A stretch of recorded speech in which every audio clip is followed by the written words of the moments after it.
isang malalim na pagbuntong hininga ang kumawala kay Elena de Guzman habang nakatitig sa walang buhay na kangas sa harapan niya. Ang silid, sining, na dating pugad ng kanyang malikaing diwa ay ngayoy isang mausok na museo ng nakaraan. Nakatayo ang lumang easel, may bakas pa ng mga patak ng pintura na halos matuyo na. Sa loob ng 10 taon, simula nang ikasal siya kay Ricardo, unti-unti niyang isinara ang sarili sa mundo ng kulay at imahinasyon. Ngayon, ang buhay niya ay isang maingat na pagkakasunod, sunod ng mga kaganapan, sa lipunan, mga pananghalian kasama ang mga mayayamang may bahay, at ang walang katapusang pag-aalala sa kanyang anak, si Ricardo de Guzman. Ang pangalan pa lang ay kumakatawan na sa kapangyarihan at kasikatan sa Metro Manila. Isang magnate ng real estate na nagtayo ng kanyang imperyo mula sa wala, gamit ang pawis at bakal na kalooban. Siya ang tipo ng tao na naniniwala sa kontrol, sa kaayusan, at sa walang bahid na posisyon sa lipunan. Ang kanyang opisina, sa tuktok ng Di Guzman Tower ay isang testamento ng kanyang tagumpay, salamin ng mga dingding. Walang dungis at ang mga ibabaw ng mesa. At ang bawat dokumento ay nasa tamang lugar. Para kay Ricardo, ang mundo ay dapat na perpekto, may kontrol, at sumusunod sa kanyang mga pamantayan. Ang ganoong pilosopya ay ipinairal niya hindi lamang sa kanyang negosyo, kundi pati na rin sa kanyang pamilya. Sila ay nakatira sa Las Colinas Estates, isang mansyon na tila lumutang sa ulap ng karangyaan. Mataas ang pader na pumapalibot dito, gawa sa bato, at may mga tanod na umiikot. Ang arkitektura nito ay isang halo ng klasikong Espanyol at modernong Filipino na may malalaking bintana na nagpapahintulot sa sikat ng araw na pumasok. Ngunit hindi sa ingay ng labas. Sa loob, ang mga marmol na sahig ay sumasalamin. Sa mga chandeliers na gawa sa kristal, ang mga kasangkapan ay gawa sa mamahaling kahoy at tela, at ang bawat sulok ay may nakaayos na mga antigo at likha ng sining. Ngunit sa likod ng karangyaan, na ito ay isang nakakabining katahimikan, isang katahimikan na tila sumisiksik sa anumang tunog ng saya o pagkabuhay. Ang katahimikang ito ay pinakaramdam sa presensya ng kanilang kaisa, isang anak, si Leah. 5 taong gulang si Leah, may malalaking mata, na tila laging nagtatanong, at buhok na singkinis ng sutla. Siya ay isang napakagandang bata, ngunit may isang bagay na naghihiwalay sa kanya mula sa ibang mga bata, selective mutism. Sa loob ng 3 taon, si Leah ay hindi nagsalita. Hindi siya sumasagot, hindi nagtatanong, ni hindi nagpapahayag ng kanyang mga pangangailangan. Huwag damdamin sa pamamagitan ng salita. Ang kanyang mundo ay isang mahabang serye ng mga tahimik na araw, na puno ng mga mamahaling laruan na nakakalat sa kanyang maluwag na silid, mga aklat na may makukulay na larawan, na tahimik niyang binubuklat, at ang walang katapusang pagsubok ng iba't ibang tela. Dinala na nila si Leah sa iba't ibang eksperto, mula sa mga sikat na pediatric neurologist sa Makati Medical Center, hanggang sa mga espesyalista sa Amerika at Europa. ₱1,000 na ang ginastos sa mga speech therapist, occupational therapist, at child psychologist. May mga sesyon sa play therapy, music therapy, at kahit equine therapy. Ngunit sa bawat pagtatangka, ang resulta ay laging pareho, ang walang salitang Leah. Ang kanyang mga mata ay magpapahayag ng pagkabagot, pagkalito, o minsan ay isang sulyap ng kalungkutan, ngunit ang mga salita ay nanatiling nakakulong sa kanyang lalamunan.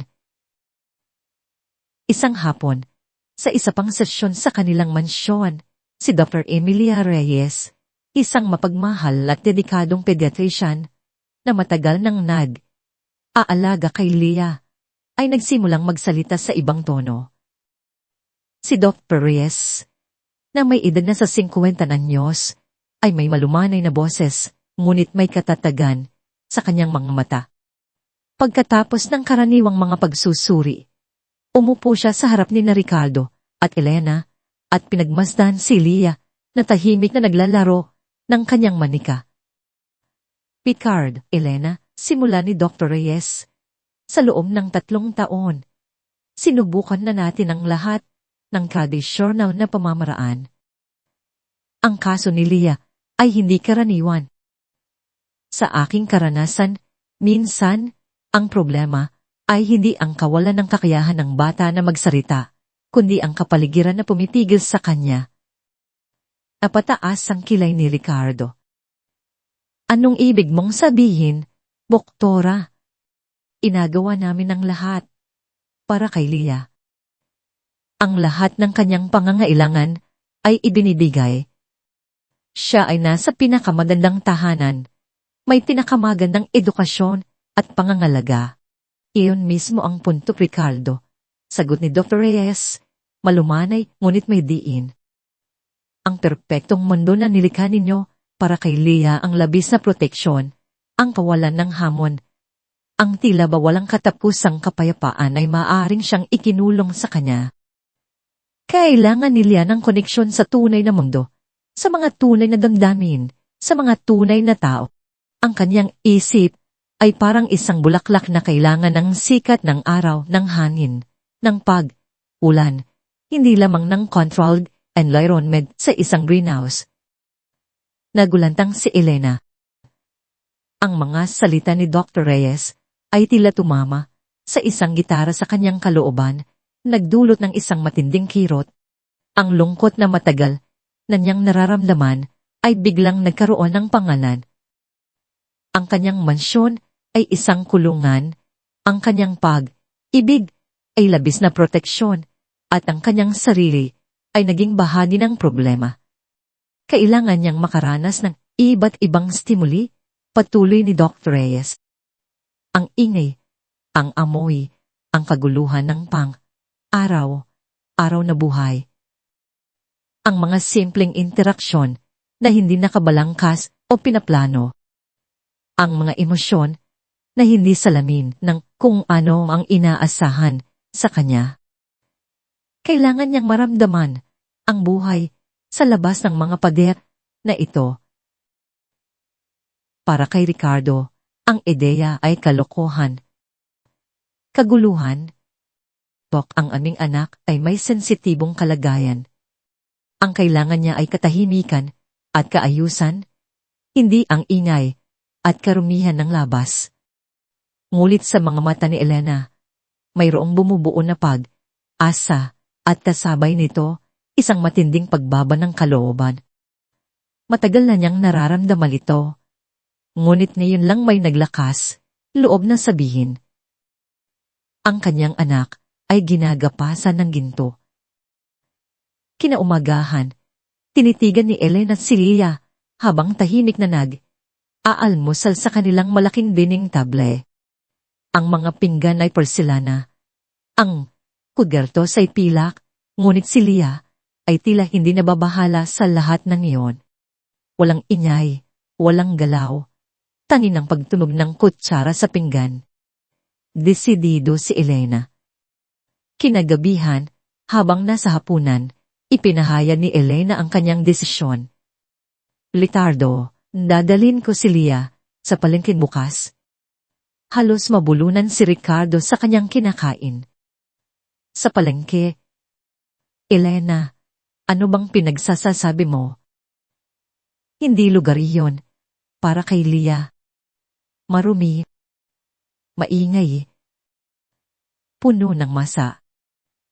Ang salitang masa ay lumabas sa kanyang bibig na tila ito ay isang nakakadiri na bagay. Iyon mismo ang dahilan, Ricardo, kalmado, ngunit matatag na sagot ni Elena. Kailangan ni Leah ang tunay na buhay. Ito ang payo ni Dr. Reyes. Nagngingit-ngit si Ricardo.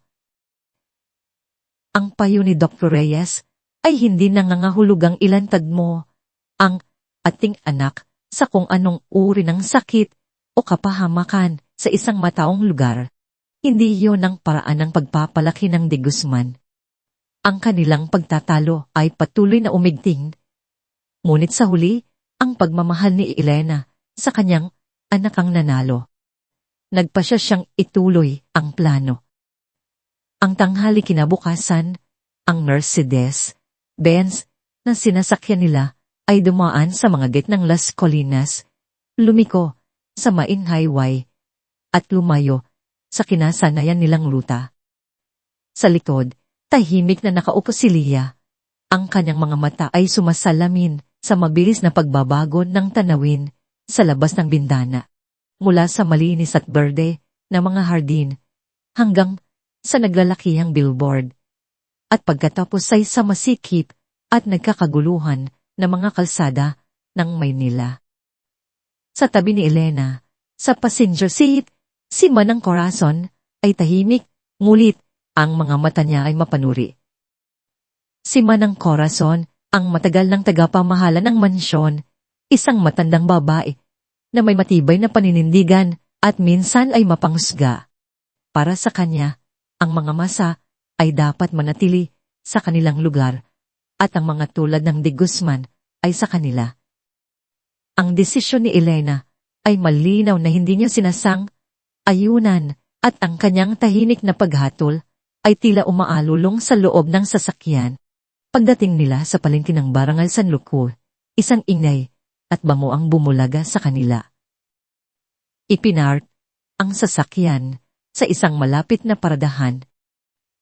Paglabas nila, para kay Elena, ang palengke ay isang pananaw na halos nakalimutan na niya. Para kay Leah, ito ay isang ganap na bagong mundo.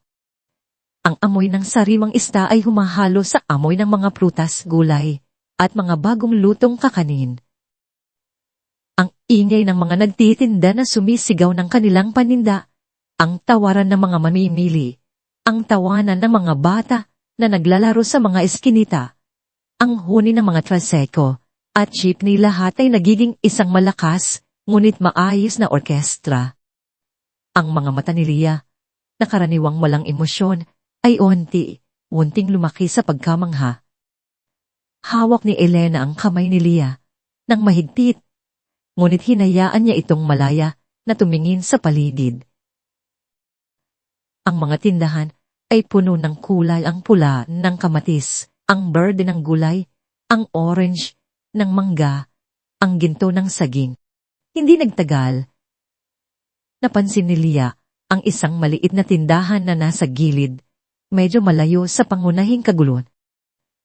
Ito ay nagbebenta ng mga gulay, ngunit mayroon ding mga kakaibang palamuti na gawa sa kamay. Tuon, nakita ni Leah si Aling Nana Santos. Isang matandang babae, may buhok na mayaman sa uban na maingat na nakapusod, at isang maamo at mainit na ngiti na sumisikat sa kanyang mukha. Nakaupo si Aling Nena sa isang maliit na bangko, abala sa pagdoon ng isang parol. Isang tradisyonal na parol ng Pasko. Hindi pa Pasko. Ngunit si Aling Nena ay maingat na naglalagay ng pirasong papel sa balangkas na kawayan. Ang kanyang mga kamay ay gumagalaw ng may katumpakan at pagmamahal.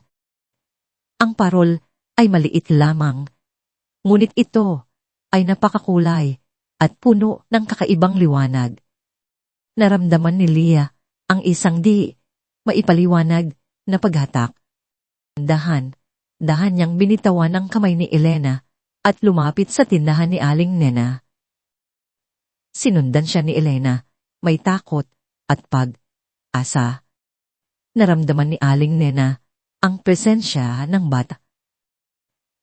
Iniangat niya ang kanyang ulo at nakita niya si Leah, nakatayo sa harap ng kanyang tindahan. Ang mga mata ay nakatitig sa parol na ginagawa niya. Ang mga mata ni Leah ay bilog na bilog, tila nagtatanong. Isang ngiti ang sumilay sa labi ni Aling Nena. Hindi niya alam ang tungkol sa selected mutis ni Leah, ngunit nakita niya ang isang matinding kalungkutan sa mga mata ng bata. "Maganda bang bata?" tanong ni Aling Nena. Ang boses ay malumanay at puno ng pagmamahal, tulad ng isang lola. Hindi sumagot si Lia, ngunit hindi niya inalis ang tingin sa parol. Lumabas si Aling Nena mula sa kanyang pwesto at kinuha ang parol na kasalukuyan niyang ginagawa. "Gusto mo ba nito?" "Para sa iyo ito." Dahang inilahad ni Aling Nena ang parol kay Lia. Nang dumapo pang maliliit na daliri ni Lia sa magaspang na kawayan at pinong papel, tila may isang alon ng init ang dumaloy sa buong katawan ni Lia. Ang liwanag ng araw na tumatama sa mga kulay ng parol ay tila nagningning ng higit pa sa karaniwan. Isang pakiramdam ng kapayapaan at kagalakan ang bumalot kay Lia. Sa isang iglap, isang bagay na hindi pa nangyayari sa loob ng 3 taon ay naganap. Ang mga labi ni Lia na matagal nang sarado ay unti-unting bumukas. Isang maliit, bahagyang nanginginig na ngiti ang sumilay sa kanyang mukha, isang ngiti na walang bahid ng kalungkutan, walang takot, purong kagalakan. At pagkatapos, isang maliit na tinig, halos bulong, ngunit malinaw na narinig ni Elena at Aling Nena ang lumabas sa kanyang bibig. Light, maliit na salita, ngunit ito ay parang tunog ng mga kampana sa pandinig ni Elena. Ang kanyang puso ay halos lumabas sa kanyang dibdib. Mga luha ang dumaloy sa kanyang mga mata habang niyakap niya si Lia. Ang kanyang boses ay nanininig. "Nagsalita ka, anak. Nagsalita ka." Hindi pa rin makapaniwala si Elena. Niyakap niya si Lia nang mahigpit. Ang parol ay ligtas na nakahawak sa mga kamay ng bata. Tumingin siya kay Aling Nena, na may luha rin sa mga mata, ngunit ngiti sa labi. Ito ay isang milagro, isang tunay na liwanag sa madilim na mundo ng katahimikan ni Lia. Pauwi sa mansyon, si Lia ay tahimik pa rin, ngunit ang parol ay mahigpit niyang hawak, at ang kanyang mga mata ay may kislap ng isang bagong tuklas na kagalakan. Si Elena, sa kabilang banda, ay puno ng pag-asa. Nang ikuwento niya kay Ricardo ang nangyari, si Ricardo ay nakinig ng may matigas na mukha. Itang parol, at nagsalita siya ng light. "Elena, huwag kang magpadala sa emosyon. Malamang ay nagkataon lang. Sa dami ng therapy na pinagdaanan niya, baka ngayon lang lumabas ang epekto." "Hindi, Ricardo," giit ni Elena. Ang kanyang boses ay may panginginig. "Iba ito. Nakita ko ang mga mata ni Lia. Nakita ko ang kanyang ngiti. May kakaiba kay Aling Nena at sa parol na yon." Hindi kumbinsido si Ricardo. At sino si Aling Nena na ito? Isang nagtitinda sa palengke. "Elena, mag-ingat ka. Ang mga taong tulad niya ay madalas na sinusubukan na samantalahin ng mga tulad mo. Maaring kinakaibigan ka lang niya para sa pera." Ang boses ni Ricardo ay puno ng pagdududa at paghamak sa masa. Ang ideya na ang kanyang anak ay konektado sa isang ordinaryong tao mula sa palengke ay nakakabawas sa kanyang dignidad. "Hindi ko iyon pinaniniwalaan, Ricardo," sagot ni Elena. Lumalanig ang tono. "Nakita ko ang kabutihan sa kanyang mga mata." Naramdaman ni Elena ang pagdami ng lamat sa kanilang relasyon, isang puwang na hindi lamang dahil sa pagdududa, kundi dahil sa magkaibang pananaw sa buhay at sa mga tao. Para kay Ricardo, ang palengke at ang mga tao roon ay isang bagay na dapat iwasan, isang panganib sa kanilang estado. Para kay Elena, Sa loob ng palengke na yon, at sa tulong ni Aling Nena, natagpuan niya ang unang pahiwatig ng liwanag para sa kanyang anak. At iyon ang mahalaga. Higit sa lahat, ang maliliit na hakbang ni Leah ay tila mga pakpak ng paro na lumilipad patungo sa liwanag. Mula sa sandaling iyon sa palengke, dala ang munting parol na regalo ni Aling Nena. May nagbago sa kanya. Hindi agad sumambulat ang mga salita, ngunit ang mga mata niya ay nagtataglay na ng kakaibang kislap, isang anino ng pag-asa na matagal nang nawala sa mga mata ni Elena. Naramdaman ni Elena ang pagdami ng tibok ng kanyang puso sa bawat pagngiti ni Leah, sa bawat bahagyang ungol ng kanyang anak na tila naghahanap ng salita. Hindi nagpatumpik. Tumpik si Elena. Sa loob ng sumunod na mga linggo, sa kabila ng aalala at tahimik na pagputol ni Ricardo, at ang laging nakabantay na tingin ni Manang Corazon, regular niyang dinala si Leah sa Barangay Marilad. Hindi na sa abalang palengke, kundi direkta sa bahay ni Aling Nena. Ang Barangay Marilad ay isang kaibang mundo mula sa Las Colinas Estates. Walang matataas na pader, walang gate na may bantay, at ang mga bahay ay nakadikit sa isa't isa, gawa sa tagping kahoy at lata. Ang mga kalsada ay maputik ulan, at ang amoy ng usok ng kahoy at lutong pagkain ay laging nakabitin sa hangin. Ngunit sa bawat sulok, may makikita kang mga bata na naglalaro, mga matatanda na nagkukuwentuhan sa ilalim ng mangga, at ang tunog ng radyo na nagpapatugtog ng mga lumang kanta. Ito ay isang komunidad na may buhay, may ingay, at may malalim na koneksyon sa bawat isa. Para kay Leah, ang Barangay Marilag ay naging kanyang munting paraiso. Dito, ang kanyang mundo ay hindi na lamang mga tahimik na kwarto at mamahaling laruan. Sa bahay ni Aling Nena, na maliit lamang ngunit malinis at puno ng init, nakita ni Leah ang mga simpleng bagay na nagbigay ng kagalakan. Si Aling Nena ay hindi kailanman pilit na pinagsalita si Leah. Sa halip, kinakausap niya ang bata ng malumanay, kinukwentuhan ng mga alamat ng Tagalog, tinuturuan ng simpleng paghahalaman sa kanyang munting bakuran o pinakikitaan kung paano gumawa ng mga maliliit na parol at palamuti mula sa mga recycled materials. Unting bumuka si Leah. Hindi pa rin siya nagsasalita ng buo o sa mga pangungusap, ngunit ang mga bulong at salita ay naging mas madalas. Bulaklak, sabi niya minsan, habang dinidilig ang mga halaman ni Aling Nena. Pusa, sa tuwing nakakakita siya ng ligaw na pusa na gumagala. Ang pinakamasarap na tunog para kay Elena ay ang tawanan ni Leah. Hindi na ito ang mahiyain. Halos hindi marinig na tawa, kundi isang masayang hagikik na umalingaw sa maliit na bahay. Kasama rin niya ang mga kapitbahay na bata tulad ni John, at Nika, na mas bata kay Leah, ngunit masigla at walang aalinlangan sa pakikipaglaro. Nagpatintero sila sa kalsada, naghahabulan sa bakuran, at minsan ay nagbabahaginan ng mga simpleng candy. Sa mga sandaling iyon, si Leah ay hindi na ang tahimik na bata mula sa Las Colinas. Siya ay isa sa kanila, isang ordinaryong bata na malayang nagpapahayag ng kanyang sarili sa pamamagitan ng galang at kakaunting salita.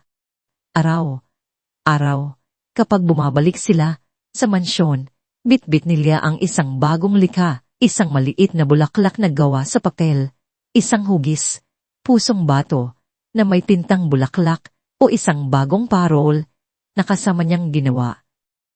Ang parol na regalo ni Aling Nena ay laging nakasabit sa gilid ng kanyang kama.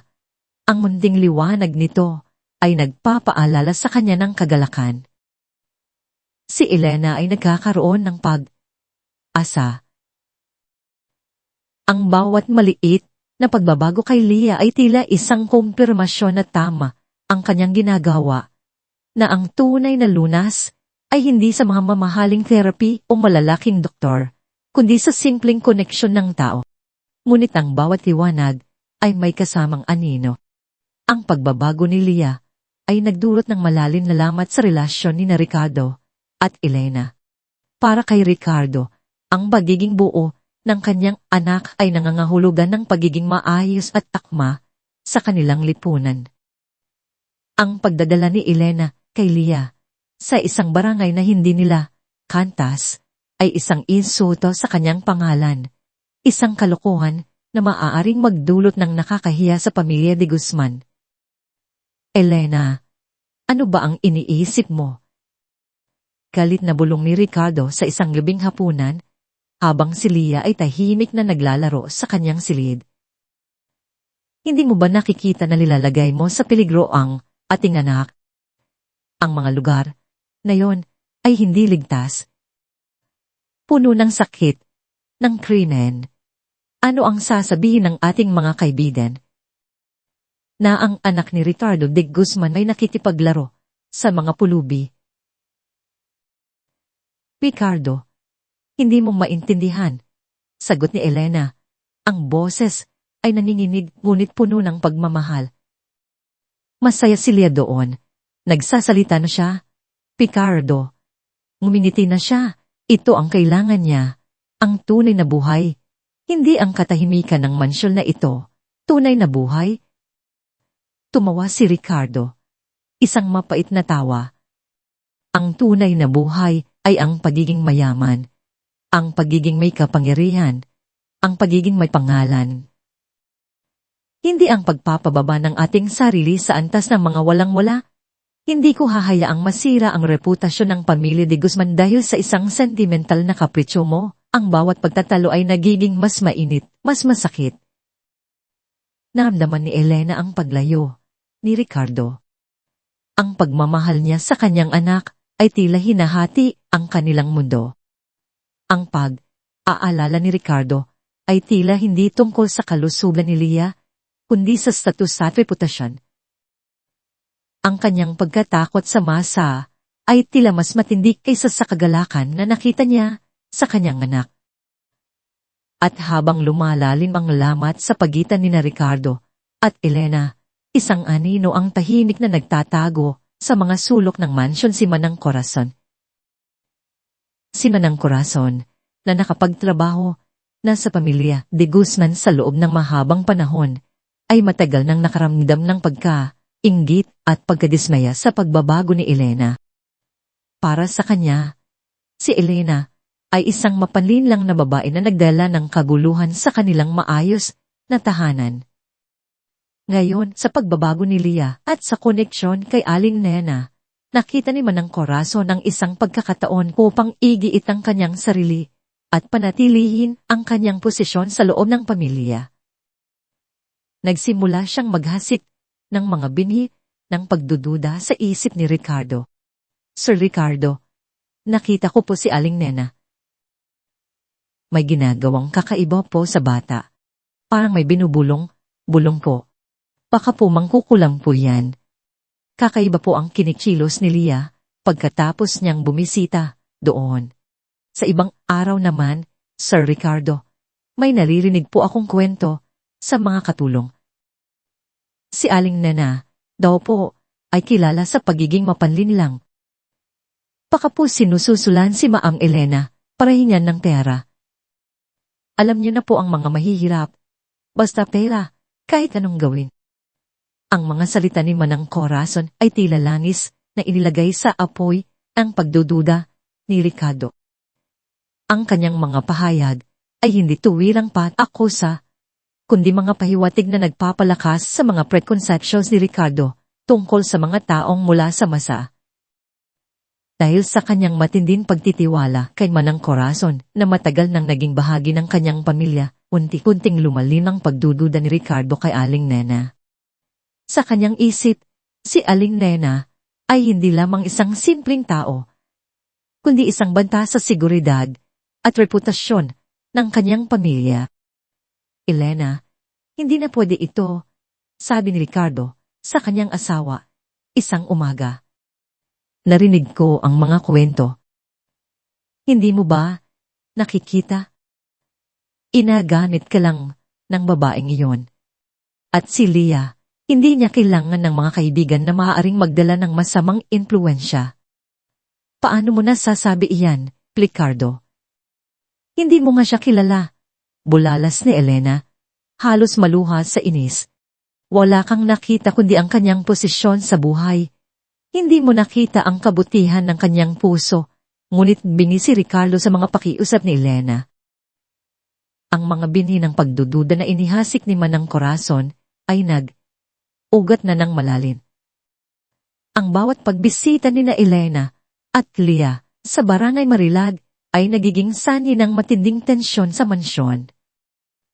Si Leah, na nakadarama ng tensyon sa pagitan ang kanyang mga magulang, ay bumabalik sa kanyang pagiging tahimik kahit na ang kanyang mga mata ay nagpapakita ng kalungkutan. Malapit na ang ika-6 na kaarawan ni Leah, isang mahalagang yugto sa buhay ng bata. Para sa mga de Guzman, ang kaarawan ay laging isang inglanding pagdiriwang, puno ng mga bisitang mayayamang negosyante, mga politiko, at mga sosyalite na nagaganap sa Grand Ballroom ng Las Colinas Estates. Ngunit sa pagkakataong ito, may ibang plano si Elena. Ricardo, sabi ni Elena, na may matatag na tinig na bihira niyang gamitin. Gusto kong ipagdiwang ang ika-6 na kaarawan ni Leah sa Barangay Marilag. Nagulat si Ricardo. Ano? Nagtaas ang kanyang boses. Nagdulot ng pagyanig sa kristal na baso sa kanyang kamay. Hindi maaari. Ito ay isang kahihiyan, isang insulto sa pangalan ng de Guzman. Ang anak ni Ricardo de Guzman ay hindi magdiriwang ng kaarawan sa isang Hindi ito Ricardo. Ito ay isang komunidad na nagbigay ng kagalakan sa ating anak, giin ni Elena, hindi nagpapatinag. Si Aling Nena at ang mga bata roon ang nagdala ng liwanag kay Leah. Karapat, dapat silang pasalamatan at kilalanin. Hindi ko hahayaan na ipagkait mo ito sa ating anak. Ang matinding pagtutol ni Ricardo ay bumangga sa isang pader ng determinasyon na hindi pa niya nakikita sa kanyang asawa.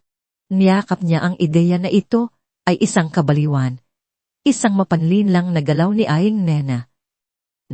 Ngunit habang sila ay nagtatalo, lumabas si Leah, ula sa kanyang silid, dala ang kanyang munting parol.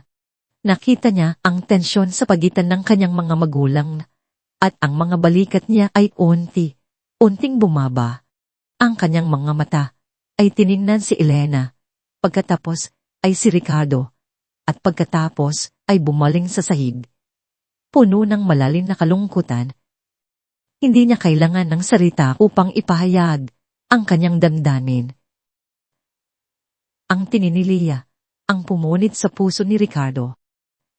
Sa loob ng kanyang puso, sa kabila ng kanyang pagmamataas at mga preconceptions, mayroong isang bahagi na nagmamahal sa kanyang anak ng higit sa lahat. Ang nakita niyang kalungkutan sa mga mata ni Leah ay mas matindi kaysa sa anumang tako sa kahihiyan sa lipunan. Pumuntong, hininga siya, isang tunog ng pagkatalo, ngunit mayroong kaunting asa sa kanyang loob. Sige, bulong ni Ricardo. Ang boses ay matigas ngunit malinaw na nadarama ang pag-aalangan. Ngunit isang maliit na pagdiriwang lamang. At walang sinuman sa ating mga kaibigan ang dapat makaalam tungkol dito. Ang kanyang puso ay puno pa rin ng pagdududa at pagkadisala. Kinukumbinsi niya ang kanyang sarili na ito ay pansamantala lamang. Isang bagay na kailangan niyang pagdaanan para sa kanyang anak at pagkatapos ay babalik na ang lahat sa dati. Ngunit ang desisyon ni Ricardo ay hindi sapat upang patahimikin si Manang Corazon. Nang malaman niya ang tungkol sa plano, naging desperado si Manang Corazon. Sir Ricardo, Maang Elena, baka po may mangyaring masama sa bata doon. Paalala niya, ang boses ay puno ng peking Aalala. Ang mga lugar na iyon ay marumi. Madali siyang mahawa ng sakit. O kaya po baka mawala siya. Alam niyo na po ang mga tao doon, walang takot sa Diyos. Ipinagkalat niya ang mga tsismis sa mga katulong at sa mga iba pang staff sa mansyon. Isipin niyo, ang kahiya ng De Guzman ay magdiriwang sa isang squatter. Ay, sigurado ako na may mangyayaring masama doon. Baka, may kumidnap sa kanya. Ang kanyang mga salita ay tila lason na lumalatag sa buong bahay, nagdudulot ng takot at pag-aalala. Ang tensyon sa mansyon ay umabot sa su. Ang araw ng karawan ni Leah ay papalapit at ang bawat isa sa pamilya, De Guzman, ay nakaramdam ng biga. Si Elena, na may along pag-asa at pagkabahala, ay sinisiguro na ang lahat ay handa para sa pagdiriwang. Si Ricardo, na may matinding pagdududa at kahihiyan, ay naghahanda sa kanyang sarili para sa isang bagay na kanyang itinuturing na pagpapakababa. At si Leah, ang sentro ng lahat ng ito, ay umaasa na ang liwanag ng kanyang munting parol ay magpapakita ng daan patungo sa isang masaya at tunay na pagdiriwang ng kanyang buhay. Ang lamat sa harayan ng perpektong mundo ng De Guzman ay lumalawak at walang sinuman ang nakakaalam kung ano ang mangyayari kapag tuluyan itong mabiyak.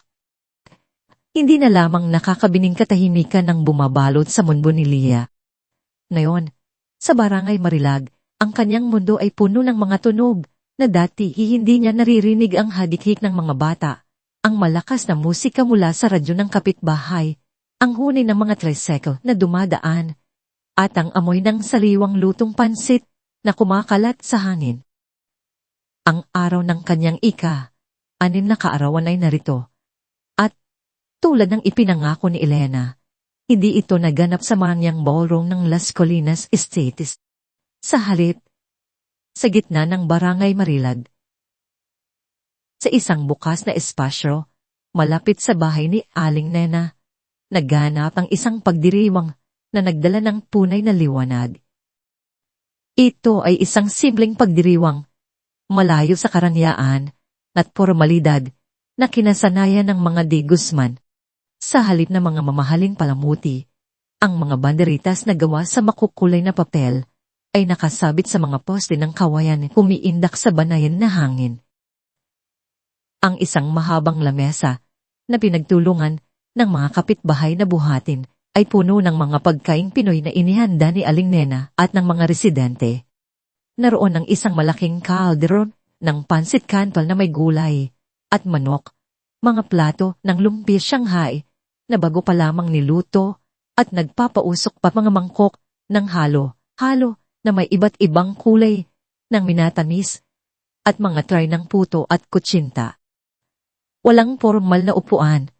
Ang mga bata ay nakaupo sa mga bangko sa mga banig sa sahig o nakatayo lamang, sabik na sabik sapagkat para kay Elena, ang bawat detalye ay isang sining.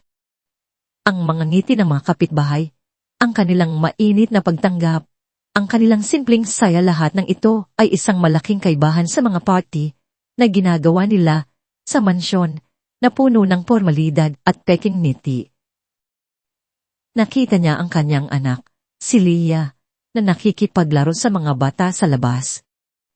Hindi na ang tahimik na Leah na kanyang nakasanayan, kundi isang bata na tumatakbo, nakikipaghabulan, at ang kanyang tawa ay malaya at malakas. Si Leah, na suot ang isang simpleng puting bestida na may bulang bulaklak, ay tila isang paro na nakawala sa kanyang kulungan. Hawak niya ang kamay ni John, ang batang lalaki, na kaibigan niya mula pa sa una niyang pagbisita. Ang kanyang mga mata ay kumikinang sa tuwa habang tumatakbo sila sa bukas na espasyo. Ang bawat hakbang ay puno ng enerhiya na dati nakakulong sa kanya. Pagkatapos ng kainan, ang mga bata ay naglaro ng patintero isang tradisyonal na laro kung saan kailangan mong dumaan sa mga guhit sa lupa nang hindi nahahawakan ng mga tagabantay. Si Leah, na may bagong likas na liksi, ay tumatakbo, umiiwas, at nakikipagsigawan sa kagalakan. Akin na, sigaw niya. Isang maiit na tinig na nagpapatunay na naririto siya, buhay na buhay. Ang bawat pagtawa ni Leah ay parang musika sa pandinig ni Elena, isang himig ng pag-asa na matagal niyang pinangarap. Si Ricardo, na nakatayo sa isang sulok, ay nagmasid sa lahat ng ito. Ang kaya niyang mukha ay may bakas pa rin ng pagdududa at pagkadisna. Ang kaguluhan na ito ay laban sa lahat ng kanyang pinaniniwalaan. Ang amoy ng usok, ang ingay, ang pakikipaghalo sa mga masalahat ng ito ay dapat sana ay nakakapinsala sa kanya. Ngunit habang tinititigan niya si Leah, nakita niya ang isang bagay na hindi niya kayang ipagtaila. Ang kanyang anak ay masaya. Punay na masaya. Ang ngiti ni Leah ay hindi pilit, hindi kinukubinsi. Ito ay isang ngiti na nagmula sa kaluluwa. Isang maliit na bahagi ng puso ni Ricardo ang nagsimulang bumiglay, isang lamat na hindi lang sa kanyang relasyon kay Elena, kundi sa kanyang sariling pananaw sa mundo. Sir Ricardo, Ma'am Elena, mabuting dumito tayo sandali, bulong ni Manang Corazon, na biglang sumutpot sa tabi ni Ricardo. Ang boses ay puno ng peking pag-taalala. Ang kanyang mga mata ay sumusuri sa paligid, puno ng paghamak.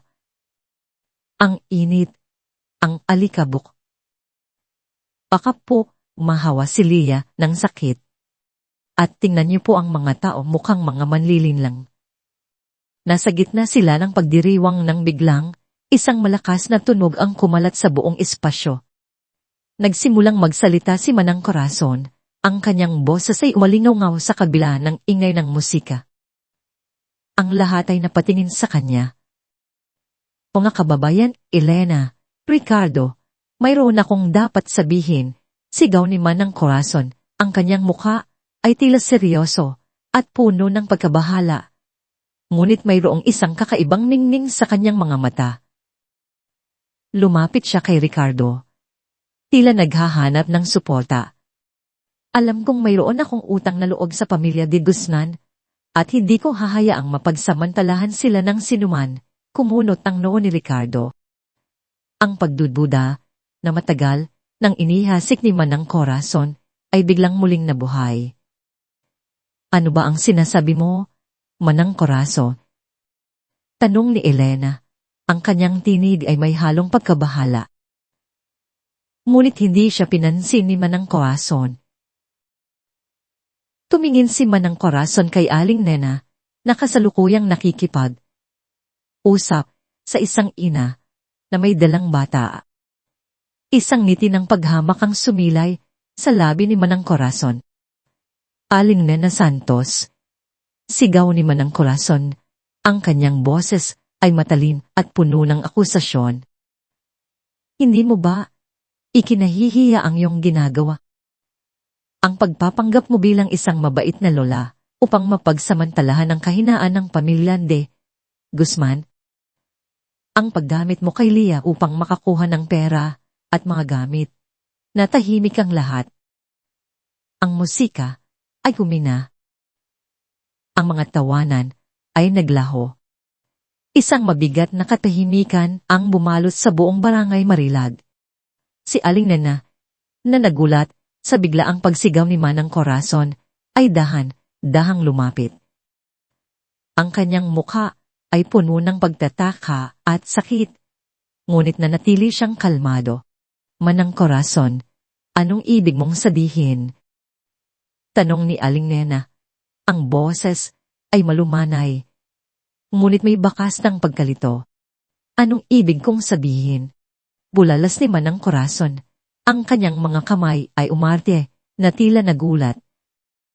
Nandito lang ako para sabihin ang katotohanan, Elena, Ricardo, Dapat ninyong malaman ang babaeng ito, si Aling Nena, ay isang magnanakaw. Ang mga salita ni Manang Corazon ay tila mga suntok sa hangin. Nagulat ang lahat. Magnanakaw. Ulit ni Elena. Ang kanyang puso ay kumakabob. O, magnanakaw. Pagpapaturi ni Manang Corazon, ang kanyang boses ay tumaas. Tila naghahanap ng simpatya. 1 linggo na ang nakalitas, nawawala ang isang mamahaling manika ni Leah sa mansyon.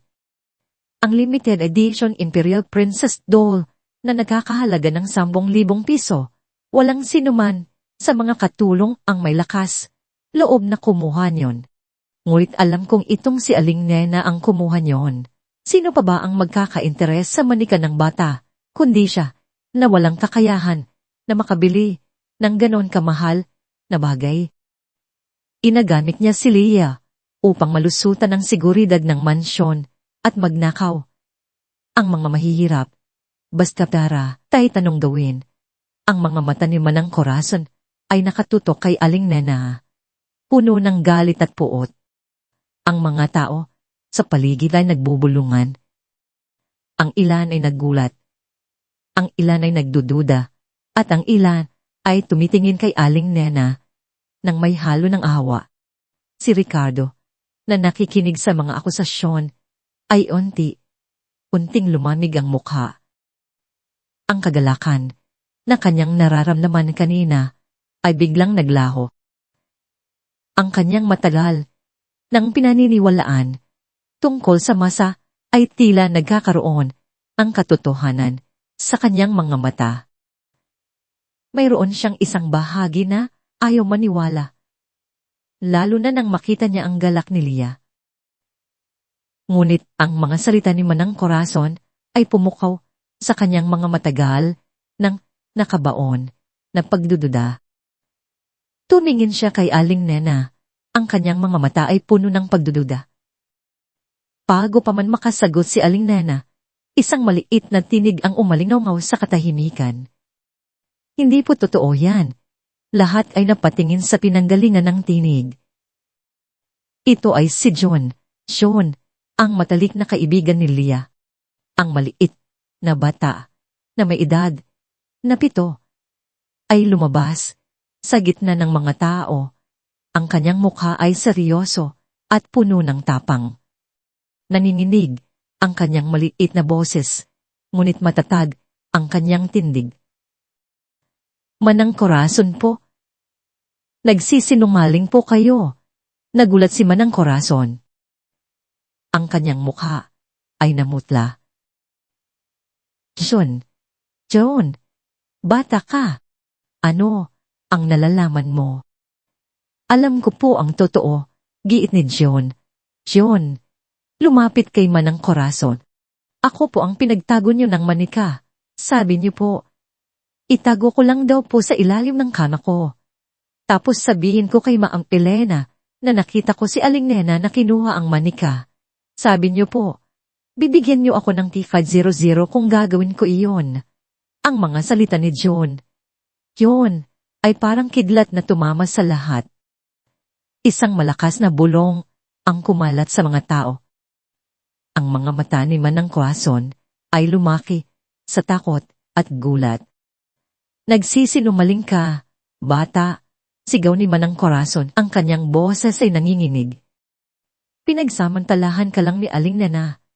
Sinususulan ka niya? Ngunit hindi tumigil si John yon. Hindi po. Sabi niyo pa po, masama si Aling Nena. At dapat daw po ay magalit si Sir Ricardo sa kanya. Sabi niyo po, si Leah ay hindi dapat makipaglaro sa amin kasi mahirap daw po kami at madumi. Pero hindi po totoo, mabait po si Aling Nena, at masaya po kami ni Leah. Ang mga salita ni John ay umalinongaw sa buong espasyo. Hindi na ito isang simpleng akusasyon, ito ay isang paglalantad ng isang mas malalim na kasamaan. Ang mukha ni Manang Corazon ay tuluyang namutla. Nawalan siya ng lakas, tila gumuho ang buong pagkataon niya. Sinubukan niyang magsalita, ngunit walang lumabas sa kanyang lalamunan.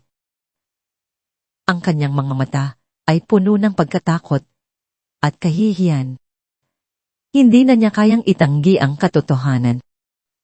Si Ricardo ay bahagyang natigilan, tila isang rebulto. Ang mga salita ni John ay tumama sa kanyang puso, tumagos sa kanyang kaluluwa. Tiningnan niya si Manang Corazon, ang babaeng pinagkatiwalaan niya sa loob ng maraming taon, na itinuring niyang bahagi ng pamilya. Nakita niya ang kanyang mga mata na puno ng pagkamuhi at pagkainggit. Pagkatapos, tumingin siya kay Aling Nena, na nakatayo pa rin ng kalmado. Ang kanyang mga mata ay puno ng lungkot, ngunit walang galit. Nakita niya ang dignidad at kabaitan na hindi kayang balutin ng mga kasinungalingan. Ang tingin niya ay lumipat kay Elena, na nakatayo sa tabi ni Lia.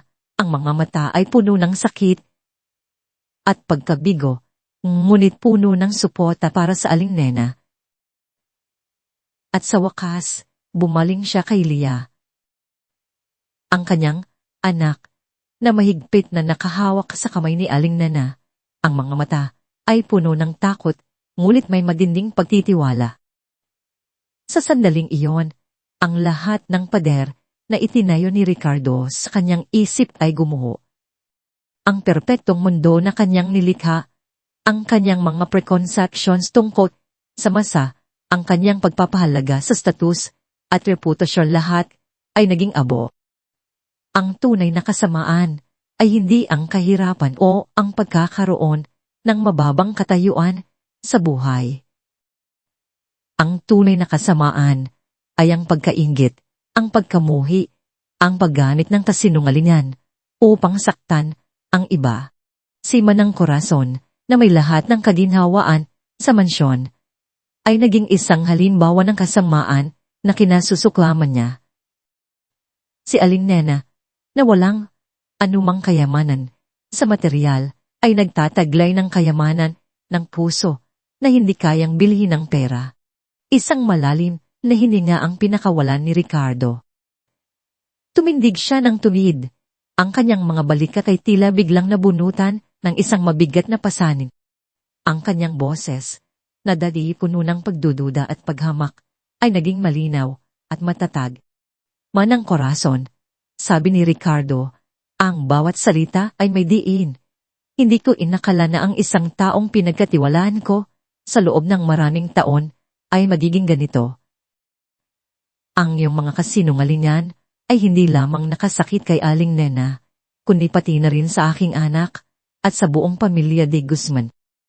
Ang mga mata ni Manang Corazon ay puno ng luha, ngunit walang awa sa mga mata ni Ricardo. Inaamin mo ba ang iyong kasalanan? Tanong ni Ricardo. Ang kanyang tinig ay may katatagan na hindi niya kailanman nagamit sa kanya. Nanginginig ang labi ni Manang Corazon. Opo, Sir Ricardo. Inaamin ko po. Mula ngayon, patuloy ni Ricardo, hindi ka na parte ng pamilya de Guzman. Ang iyong serbisyo ay tapos na. Maaari ka nang umalis. Ang mga salita ni Ricardo ay parang martilyo na tumama. Ang mukha ni Manang Corazon ay gumungo. Walang pag-asang tumingin siya sa paligid, ngunit walang sino mang kumampi sa kanya. Sa wakas, tumalikod siya at dahang lumakad palayo. Ang kanyang mga balikat ay nakayuko. Ang kanyang pagkalugmok ay kitang-kita. Ang kasamaan ay nabunyag, at ang hustisya ay natup. Pagkatapos noon, dahang lumapit si Ricardo kay Aling Nena. Yumuko siya, isang gawaing bihira sa isang tulad niya, at humingi ng paumanhin. Aling Nena, ako po ay humihingi ng paumanhin. Sa aking mga pagdududa, sa aking mga akusasyon, at sa mga kasinungalingan na nagawa sa iyo, ako po ay nagkamali. Ang aking mga mata ay nabulag ng aking pagmamataas at ng aking mga preconceptions. Nakangiti si Aling Nena. Walang anuman, Sir Ricardo. Ang mahalaga ay ang katotohanan ay lumabas. Pumaling si Ricardo kay Elena. Hinawakan niya ang kamay ng kanyang asawa. Ang kanyang mga mata ay puno ng pagsisisi at pagmamahal. Elena, patawarin mo ako. Para sa lahat, ikaw ang tama. Ikaw ang nakakita ng tunay na liwanag. At sa wakas, lumuhod si Ricardo sa harap ni Leah. Inabot niya ang kamay ng kanyang anak. Ang kanyang mga mata ay puno ng luha. Leah ko, patawarin mo si Papa. Hindi niya nakita ang tunay na halaga ng mga tao. Hindi niya nakita kung gaano ka kasaya dito. Mula ngayon, ipinapangako ko sa iyo, magiging mas mabuting papa ako. Hindi nagsalita si Leah, ngunit yumakap siya sa kanyang ama.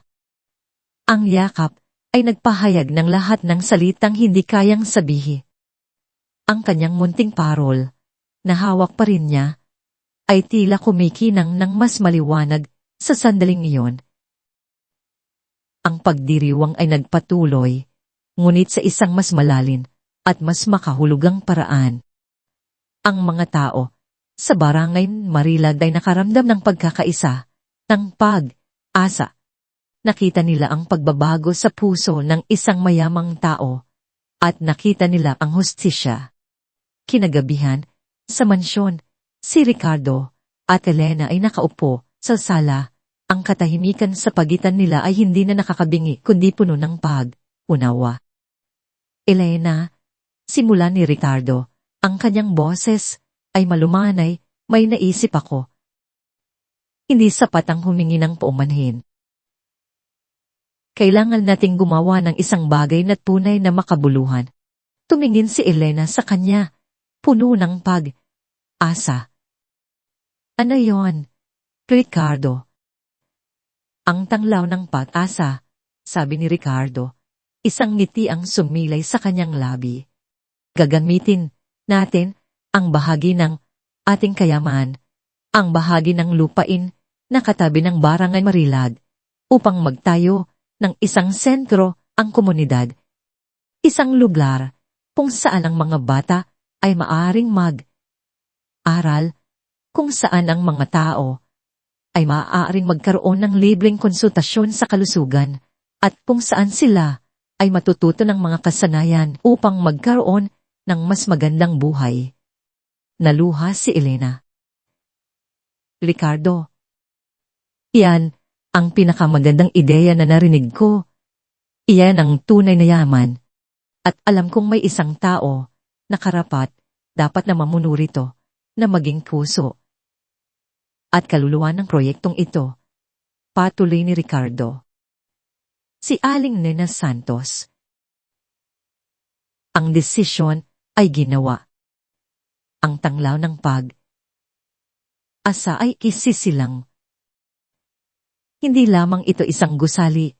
Ito ay isang pangako, isang simbolo ng pagbabago, ng pag-asa, at ng tunay na kahulugan ng kayamanan. Ang pagkakaisa sa gitna ng pagsubok, ang paghahanap ng liwanag sa gitna ng dilim, ay naging simula ng isang bagong kabanata para sa pamilya de Guzman at sa buong Barangay Marilad. Ang munting parol na nagdala ng unang salita kay Leah ay ngayon ay simbolo ng isang mas malaking liwanag na liliwanag sa buhay ng marami. Ang araw ay sumisikat na muli sa Barangay Marilad, ngunit sa pagkakataong ito, hindi lamang ito nagbibigay ng liwanag sa kalangitan. May bagong pag-asa na sumisibo sa lupa, isang pag-asa na may pangalan, ang law ng pag-asa. Ang proyektong ito ay nagsimula sa isang lupa na matagal ng bakante, na dating pinagmumultuhan ang mga damo at basura, ngunit ngayon ay puno ng enerhiya at sigla. Si Ricardo de Guzman, ang magnet ng real estate na nisay walang pakialam sa labas ng kanyang mansyon, ay ngayon naroon sa Barangay Marilad halos araw-araw. Siya, na dati nakasanalan ang malinis na tanggapan at air pondisyon at sasakyan ay nayuwi naroon sa ilalim ng matinding sikat ng araw, na may suot na shirt at maong.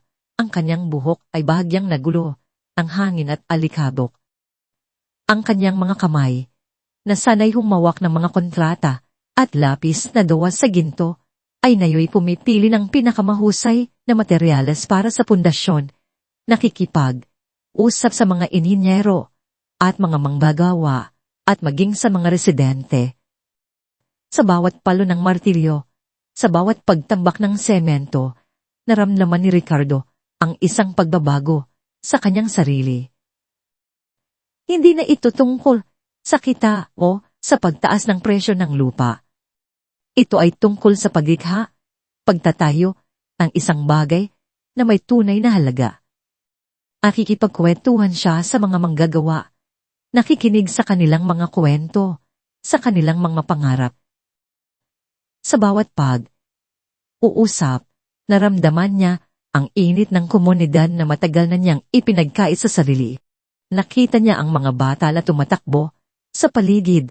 Ang kanilang mga mata ay puno ng pag-asa habang nakikita nilang lumalaki ang islaktura ng sentro. Sir Ricardo, tingnan niyo po.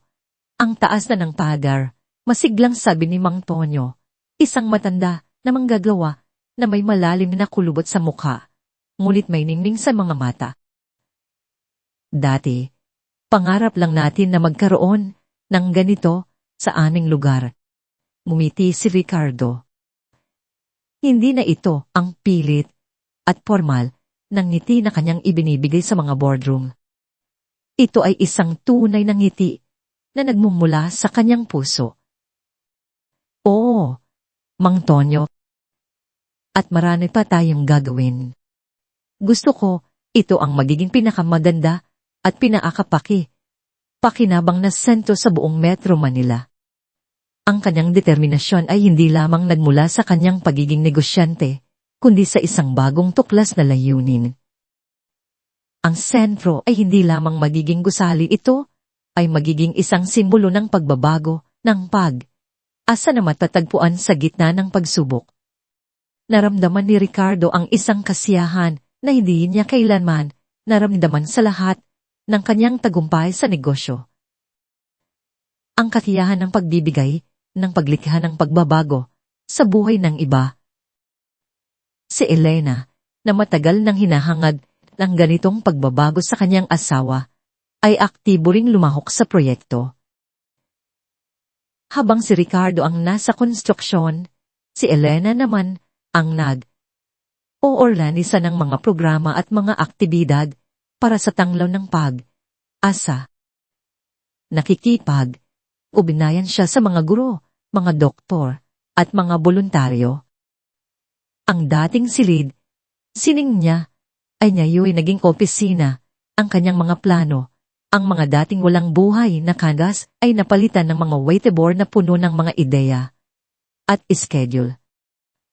Ang kanyang mga kamay, na dati mahilig humawak ng brush at palete, ay ngayon abala sa paggawa ng mga listahan ng mga libro para sa silid, aklatan, mga gamot, para sa klinika, at mga materyales para sa skills training. Nakahanap siya ng bagong kahulugan sa kanyang buhay, isang layunin na mas makabuluhan kaysa sa mga social gathering ng mga mayayaman. Ang kanyang puso ay puno ng kagalakan sa bawat pagtawa ng mga bata na pumupunta sa kanila, sa bawat ngiti ng mga ina na umaasa sa mga serbisyo na kanilang ibinibigay. At si Lia, ang munting Lia na nagdala ng liwanag sa kanilang pamilya, ay naging sentro ng mga aktibidad ng mga bata. Hindi na siya ang tahimik na bata na laging nakakulong sa kanyang sariling mundo. Sa tanglaw ng pag-asa, siya ay naging isang guro, isang kaibigan, isang inspirasyon. Ang kanyang munting parol, na siyang nagdulot ng kanyang unang salita, ay naging inspirasyon para sa mga workshop ng mga bata. Ganito po ang paggawa ng bituin, sabi ni Lia, 8 taong gulang na ngayon. Ang kanyang boses ay malinaw at puno ng kumpiyansa. habang ipinapakita niya sa mga mas nakababatang bata kung paano ipitin ng mga kawayan para sa balangkas ng parol. Ang kanyang mga kamay ay gumagalaw ng may kasanayan, ang kanyang mga mata ay kumikinang sa tuwa. Ang mga bata, na puno ng paghanga sa kanya, ay nakikinig ng mabuti, sinusunod ang bawat galaw niya. Sa bawat parol na nabubuo, naramdaman ni Leah ang koneksyon, ang pagmamahal, ang kahulugan ng pagiging bahagi ng isang bagay na mas malaki kaysa sa kanyang sarili. Ang tanglaw ng pag-asa ay naging isang bukal ng pagbabago sa Barangay Marilag. Ang mga bata ay may lugar na kung saan sila ay maaaring mag-aral, maglaro, at mangarap. Ang mga ina ay may aksas sa mga serbisyong pangkalusugan at mga pagkakataon para sa skills training. Ang buong komunidad ay naging masuhay, mas masigla, puno ng pag-asa. Si Aling Nena Santos, na ngayoy opisyal na tagapamahala ng sentro, ay naging puso at kaluluwa ng proyekto. Ang kanyang kabaitan at karunungan ay nagbigay ng gabay sa lahat. Ngunit ang pagbabago ng pamilya de Guzman ay hindi nakaligtas sa mapanuring mata ng lipunan. Sa Las Colinas Estates, ang mga nagbubulungan ay nagsimulang kumalat. Ang pamilyang de Guzman, na dating huwara ng karangyaan at kapangyarihan, ay ngayon nakikipaghalo sa masa. Ang isang magnate ng real estate ay nagtatayo ng community center sa isang slum. Para sa ilan, ito ay isang nakakatamang kapritsyo. Para sa iba, ito ay isang kahihiyan, isang pagpapababa ng antas. Ito ay lalo na para kay Doña Soledad Sol Monteverde. Si Doña Sol ay hindi lamang isang miyembro ng mayayamang pamilya. Siya ang pinuno ng isa sa pinakamakapangyarihang angkan sa Pilipinas, isang babaeng may matulis na dila at matibay na paninindigan. Para sa kanya, ang lipunan ay isang balangkas sa mga antas, at ang bawat isa ay dapat manatili sa kanyang lugar. Ang mga de Guzman, sa kanyang paningin, ay lumalabas sa kanilang lugar. Isang araw, bumisita si Doña Sol sa opisina ni Ricardo na hindi na gaanong malinis tulad ng dati. Nakaupo siya sa harap ni Ricardo, ang kanyang mga mata ay matalin at puno ng paghusga. Ricardo, alam kong matagal na tayong magkakilala. Simula ni Doña Sol, ang kanyang boses ay malamig at kalkulado. At alam ko ang iyong kakayahan sa negosyo. Kaya naman, mayroon akong isang alok para sa iyo. Isang alok na magdadala ng bilyong piso. Isang joint venture sa pinakamalaking proyekto ng real estate na magaganap sa susunod na dekada. Ang mga mata ni Ricardo ay bahagyang lumaki. Ito ay isang alok na hindi niya maaaring baliwalain. Ngunit alam niya na may kapalit.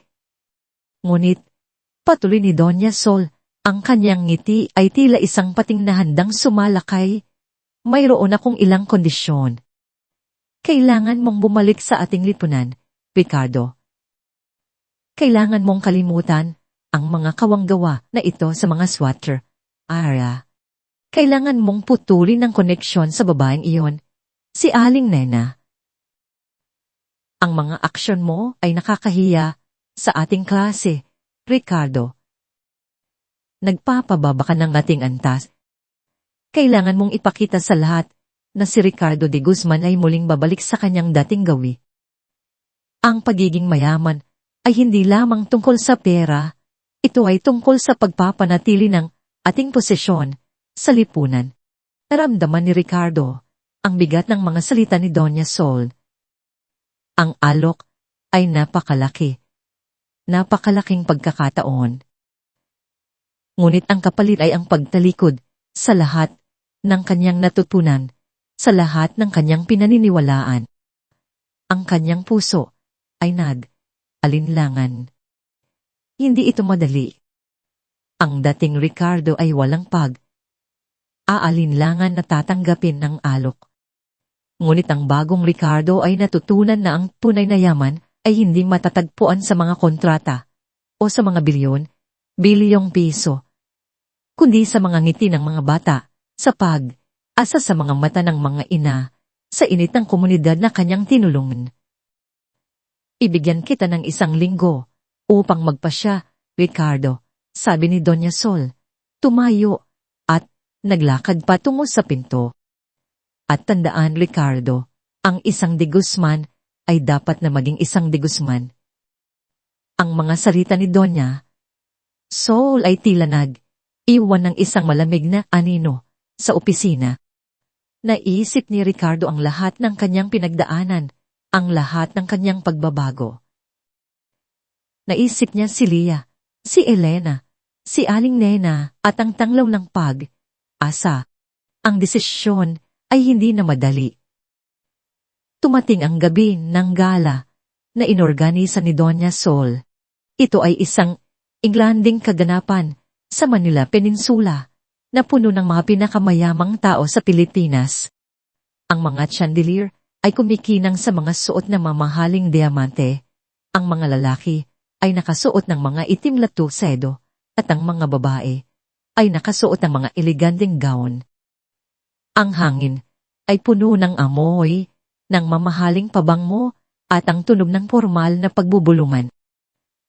Si Ricardo, na nakasuot ng kanyang pinakamahal na tuxedo, ay nakatayo sa tabi ni Elena, na nakasuot ng isang eleganteng gown na kulay ginto. Si Lia, na suot ang isang simpleng puting bestida na may boldang parol, ay mahigpit na nakahawak sa kamay ni Elena. Ang lahat ng mga mata ay nakatuon sa kanila. Ang mga tao ay nagtataka kung ano ang magiging desisyon ni Ricardo. Tatanggapin ba niya ang alok ni Doña Sol? Pabalik ba siya sa kanyang dating gawi? Si Doña Sol, na nakatayo sa isang sulok, ay nakangiti ng may pagtatagumpay. Alam niyang tanggapin ni Ricardo ang alok. Walang sino man ang kayang tumanggi sa ganitong pagkakataon. Ang tawagin ng pangalan ni Ricardo upang magbigay ng kanyang talumpati, ang lahat ay natahimik. Lumakad si Ricardo patungo sa entablado. Ang kanyang puso ay kumakabo. Nakita niya ang mga mata ni Doña Sol, ang kanyang ngiti na puno ng pagtatagumpay. Nakita niya ang mga mata ng kanyang mga kasamahan sa negosyo, puno ng paghihintay. Ngunit nang hawakan ni Ricardo ang mikropono, tiningnan niya ang mga mata ni Elena na puno ng pag-asa. Tiningnan niya si Lia na nakangiti sa kanya ng may pagtitiwala. At sa sandaling iyon, ang lahat ng kanyang pag-aalinlangan ay naglaho. Magandang gabi sa inyong lahat. Simula ni Ricardo, ang kanyang boses ay malinaw at matatag. Maraming salamat sa inyong pagdaro sa gabing ito. Alam kong marami sa inyo ang umaasa na maririnig ang tungkol sa mga bagong proyekto, sa mga bagong pagkakataon sa negosyo. Huminto si Ricardo at tumingin kay Doña Sol. Ang kanyang mga mata ay puno ng desisyon. Ngunit sa gabing ito, hindi tungkol sa negosyo ang uusapan ko. Hindi tungkol sa pera. Hindi tungkol sa posisyon sa lipunan. Ang mga mukha ng mga bisita ay nagulantang. Ang ngiti ni Doña Sol ay unting naglaho. Uusapan ko po ang tungkol sa pagbabago. Patuloy ni Ricardo, ang kanyang boses ay puno ng damdamin. Ang pagbabago sa puso ng isang tao. Ang pagbabago sa isang pamilya. Ang pagbabago sa isang komunidad. Ikinuwento ni Ricardo ang lahat ng kanyang pinagdaanan. Kung paano siya nabubulagan ng kanyang kayamanan, ng kanyang pagmamataas. Kung paano siya pinanghawakan ng mga preconceptions. Kung paano binago ni Lia ng isang munting parol at ng isang simpleng babae mula sa Baranay Marilag ang kanyang pananaw sa buhay. Ikinuwento niya ang tungkol sa tanglaw ng pag-asa, ang sentro ng komunidad na kanyang itinayo. May isang tao na naging ilaw sa aming buhay, sabi ni Ricardo, ang kanyang boses ay puno ng pasasalat. Isang tao na nagturo sa amin ng tunay na kahulugan ng kabaitan, ng karunungan, ang pagmamahal. Siya ang puso at kaluluwa ng tanglaw ng pag-asa. At para sa akin, siya ay higit pa sa isang tagapamahala ng isang sentro ng komunidad. Lumakad si Ricardo sa gilid ng entablado at inilahad ang kanyang kamay. Nais kong ipakilala sa inyo ang tunay na donya ng gabing ito, ang donya ng pag-asa. Si Aling Nena Santos, nagulat ang lahat. Ang mga tao ay nagbubulungan. Si Donya Sol ay tuluyang natigilan, ang kanyang mukha ay namutla. Hindi niya inakala na gagawin ito ni Ricardo. Dahang lumakad si Aling Nena sa entablado. Ang kanyang mukha ay puno ng pagkabigla, ngunit may ngiti sa kanyang mga labi. Simple lamang ang kanyang suot, ngunit ang kanyang presensya ay nagdulot ng isang kakaibang liwanag sa entablado. Yumuko siya nang may paggalang sa mga tao. Ang karangalan ay sa akin, Aling Nena, sabi ni Ricardo. Ang kanyang mga mata ay puno ng paggalang. Ikaw ang nagturo sa amin ng tunay na yaman. Ang yaman ng puso, ng pamamahal, ang pagbibigay. Ang mga tao ay nagbubulungan pa rin, ngunit mayroon na ngayong halong paghanga sa kanilang mga mata. Ang paghamon ni Ricardo sa kanilang lipunan ay malinaw. Hindi na siya nabubulagan ng mga pamantayan ng kayamanan at posisyon. Sa sandaling iyon ng katahimikan at pagkabigla, isang maliit na figura ang dahang lumabas sa likod ng entablado. Hawak niya ang isang mikropono at sa kanyang mga kamay, hawak niya ang munting parol na regalo ni Aling Nena sa kanya. Ito ay si Lee de Guzman. Ang lahat, ang mga mata, ay nakatuon sa kanya. Si Leah, na dating tahimik, ay ngayoy nakatayo sa harap ng lahat ng mga mayayamang tao sa Pilipinas. Ang kanyang mga mata ay kumikinang sa kumpiyansa. Magandang gabi po sa inyong lahat. Simula ni Leah, ang kanyang boses ay malinaw at matatag. Ako po si Lee de Guzman. Ang mga tao ay nagulat. Ang mga de Guzman ay kilala sa pagkakaroon ng isang anak na may selective mutism. Ngunit ang bata, sa harap nila, ay malinaw na nagsasalita. Gusto ko pong ibahagi ang aking kwento. Patuloy ni Leah, ang kanyang mga mata ay nakatuon sa munting parol sa kanyang kamay. Noong bata po ako, hindi po ako nagsasalita. Nakatira po kami sa isang malaking mansyon. Puno po ng mga mamahaling bagay. Akala po ng mga magulang ko, iyon ang makakapagpasaya sa akin. Pero hindi po. Nakakulong po ako sa isang mundo ng katahimikan. Nagpatuloy si Leah. Ang kanyang mga salita ay puno ng damdamin. Ikinuwento niya ang tungkol sa kanyang pagpunta sa palengke, ang kanyang pagtatagpo kay Aling Nena, at ang regalo ng munting parol. Ang parol pong ito, sabi ni Leah, itinaas ang parol, ang nagdala ng liwanag sa aking buhay. Ito po ang nagbukas ng aking boses. Hindi po dahil sa mahal na therapy, kundi dahil sa pagmamahal. Sa pagmamahal po ni Aling Nena, sa pagmamahal ng mga tao sa Barangay Marilag. Nagpatuloy si Leah sa pagbabahagi ng tungkol sa tanglaw ng pag-asa. Ang tanglaw ng pag-asa po ay hindi lamang isang gusali. Ito po ay isang simbolo. Simbolo po ng pag-asa. Ang pagkakaisa ng pagmamahal. Ito po ay nagpapakita na ang tunay na yaman ay hindi po sa pera o sa posisyon sa lipunan. Ang tunay na yaman po ay sa pagtulong sa iba, sa pagmamahal, sa pagkakaisa. Dito po sa tanglaw ng pag-asa, sabi ni Leah, ang kanyang boses ay tumaas, ang bawat isa po ay may halaga. Ang bawat isa po ay may boses. Hindi po mahalaga kung saan ka nanggaling o kung gaano ka kayaman. Ang mahalaga po ay ang iyong puso. Nagpakita ng isang matamis na ngiti si Leah. Kaya po, sana po, ang liwanag ng tanglaw ng pag-asa ay maging inspirasyon po sa ating lahat, na tayo po ay matuto na magbigay, magmahal, at magkaisa. Sapagkat ang tunay na liwanag po ay nagmumula sa puso ng bawat isa. Isang malakas na palakpakan ang pumuno sa buong ballroom. Ang mga taong ay nagulat, ang ilan ay naiiyak.